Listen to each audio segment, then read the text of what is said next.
beginning of the non-genomic signaling, the estrogen binds to the ERE receptor. The ERE complex is a transcription factor that binds into a specific DNA sequence. They both go to the CRC, which is a tyrosine protein kinase, which catalyzes phosphorylation. The CRC regulates estrogen. After the CRC, two different pathways form. The first pathway, the CRC releases calcium and it breaks down to form Ca squared plus ions. It then goes to PK, which is just a bunch of enzymes who are dependent on CAMP. These regulate glycogen. CAMP, for those who don't know, is a second messenger that is used for intracellular signal induction. To remember these two, I think of peanut butter and jelly since they go together. Finally, the last thing that happens is it goes to the nucleus.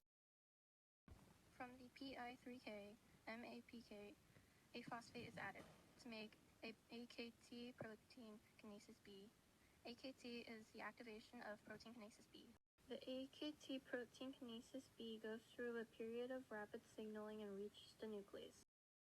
From the other pathway of the P13K, MAPK, the estrogen goes through a process called protein cascade, which adds a phosphate group to it as it transfers to the extracellular regulated kinases.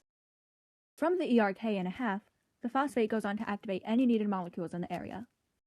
The phosphate will keep on doing that until it reaches the nucleus, where it will meet up with the other estrogen from the ERE complex in the AKT. Once in the nucleus, the estrogen will bind to the receptors and send out signals. The receptor will then bind to the DNA, triggering proliferation. Proliferation in this case means adding a new cell or cells.